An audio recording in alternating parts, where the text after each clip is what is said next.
Seminggu cukup, Johari digesa putus segera kerusi 6 penentang bersatu.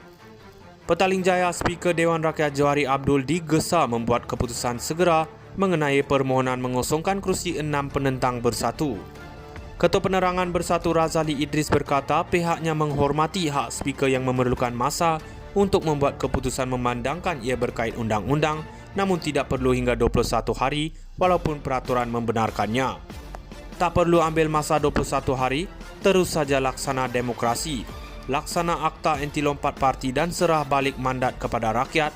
Soal ahli parlimen terlibat nak bawa ke mahkamah itu hal lain. Sebabnya sudah jelas Jabatan Pendaftaran Pertubuhan JPPM setuju luluskan pindaan perlembagaan bersatu, katanya kepada FMT. Razali berkata apabila wakil rakyatnya tidak menyatakan sokongan kepada surat diserahkan Majlis Pimpinan Tertinggi MPT selaras pindaan perlembagaan bersatu, maka keahlian mereka terhenti. Kita faham Speaker baru terima surat, beliau mungkin perlukan masa jadi tempoh seminggu atau 2 minggu memadai untuk buat keputusan, katanya.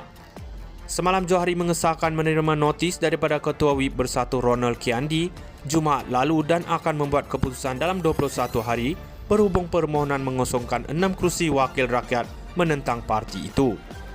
Kerusi terbabit dan penyandangnya adalah Zahari Kecik Jeli, Muhammad Azizi Abu Naim Gua Musang, Syed Abu Hussein Hafiz Syed Abdul Fasal Bukit Gantang, Iskandar Zulkainan Abdul Khalid Kuala Kangsar, Dr. Zulkifli Hanafi Tanjung Karang dan Suhaili Abdul Rahman Labuan. Azizi, Zahari, Syed Hussein, Zulkifli dan Iskandar terlucut keahlian kerana gagal menjawab surat arahan bertulis MPT Bersatu untuk menzahirkan ikrar taat setia selain terus menyokong Perdana Menteri Anwar Ibrahim. Keahlian Suhaili pula terhenti kerana memfalkan saman ke atas Bersatu pada 19 Disember tahun lalu. Minggu lalu Speaker DUN Kelantan Muhammad Amar Abdullah mengisytiharkan kerusi negeri, kosong dan Suruhanjaya Pilihan Raya akan bermesyuarat Jumaat ini untuk membincangkan pelaksanaan PRK di kawasan itu. Nasib Adun Selat Kelang Abdul Rashid Asari yang menyokong pentadbiran Menteri Besar Selangor Amiruddin Syarif pula belum diketahui sehingga kini. Seminggu cukup, Johari digesa putus segera kerusi 6 penentang bersatu. Petaling Jaya Speaker Dewan Rakyat Johari Abdul digesa membuat keputusan segera mengenai permohonan mengosongkan kerusi 6 penentang bersatu. Ketua Penerangan Bersatu Razali Idris berkata pihaknya menghormati hak Speaker yang memerlukan masa untuk membuat keputusan memandangkan ia berkait undang-undang, namun tidak perlu hingga 21 hari walaupun peraturan membenarkannya. Tak perlu ambil masa 21 hari, terus saja laksana demokrasi, laksana akta anti lompat parti dan serah balik mandat kepada rakyat. Soal ahli parlimen terlibat nak bawa ke mahkamah itu hal lain. Sebabnya sudah jelas Jabatan Pendaftaran Pertubuhan JPPM setuju luluskan pindaan perlembagaan bersatu, katanya kepada FMT. Razali berkata apabila wakil rakyatnya tidak menyatakan sokongan kepada surat diserahkan Majlis Pimpinan Tertinggi MPT selaras pindaan perlembagaan bersatu, maka keahlian mereka terhenti. Kita faham Speaker baru terima surat, beliau mungkin perlukan masa jadi tempoh seminggu atau 2 minggu memadai untuk buat keputusan, katanya. Semalam Johari mengesahkan menerima notis daripada Ketua Whip Bersatu Ronald Kiandi Jumaat lalu dan akan membuat keputusan dalam 21 hari berhubung permohonan mengosongkan 6 kerusi wakil rakyat menentang parti itu. Kerusi terbabit dan penyandangnya adalah Zahari Kecik Jeli, Muhammad Azizi Abu Naim Gua Musang, Syed Abu Hussein Hafiz Syed Abdul Fasal Bukit Gantang, Iskandar Zulkainan Abdul Khalid Kuala Kangsar, Dr. Zulkifli Hanafi Tanjung Karang dan Suhaili Abdul Rahman Labuan. Azizi, Zahari, Syed Hussein, Zulkifli dan Iskandar terlucut keahlian kerana gagal menjawab surat arahan bertulis MPT Bersatu untuk menzahirkan ikrar taat setia selain terus menyokong Perdana Menteri Anwar Ibrahim. Keahlian Suhaili pula terhenti kerana memfalkan saman ke atas Bersatu pada 19 Disember tahun lalu. Minggu lalu Speaker DUN Kelantan Muhammad Amar Abdullah mengisytiharkan kerusi negeri, kosong dan Suruhanjaya Pilihan Raya akan bermesyuarat Jumaat ini untuk membincangkan pelaksanaan PRK di kawasan itu.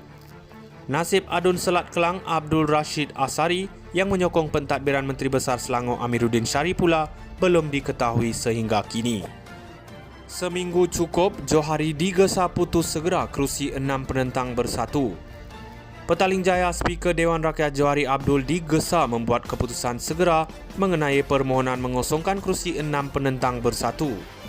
Ketua Penerangan Bersatu Razali Idris berkata pihaknya menghormati hak Speaker yang memerlukan masa untuk membuat keputusan memandangkan ia berkait undang-undang, namun tidak perlu hingga 21 hari walaupun peraturan membenarkannya. Tak perlu ambil masa 21 hari, terus saja laksana demokrasi. Laksana akta anti lompat parti dan serah balik mandat kepada rakyat. Soal ahli parlimen terlibat nak bawa ke mahkamah itu hal lain. Sebabnya sudah jelas Jabatan Pendaftaran Pertubuhan JPPM setuju luluskan pindaan perlembagaan bersatu, katanya kepada FMT. Razali berkata apabila wakil rakyatnya tidak menyatakan sokongan kepada surat diserahkan Majlis Pimpinan Tertinggi MPT selaras pindaan perlembagaan bersatu, maka keahlian mereka terhenti. Kita faham Speaker baru terima surat, beliau mungkin perlukan masa, jadi tempoh seminggu atau 2 minggu memadai untuk buat keputusan, katanya. Semalam Johari mengesahkan menerima notis daripada Ketua Whip Bersatu Ronald Kiandi Jumaat lalu dan akan membuat keputusan dalam 21 hari berhubung permohonan mengosongkan 6 kerusi wakil rakyat menentang parti itu. Kerusi terbabit dan penyandangnya adalah Zahari Kecik Jeli, Muhammad Azizi Abu Naim Gua Musang, Syed Abu Hussein Hafiz Syed Abdul Fasal Bukit Gantang, Iskandar Zulkainan Abdul Khalid Kuala Kangsa, Dr. Zulkifli Hanapi Tanjung Karang dan Suhaili Abdul Rahman Labuan. Azizi, Zahari, Syed Hussein, Zulkifli dan Iskandar terlucut keahlian kerana gagal menjawab surat arahan bertulis MPT Bersatu untuk menzahirkan ikrar taat setia selain terus menyokong Perdana Menteri Anwar Ibrahim.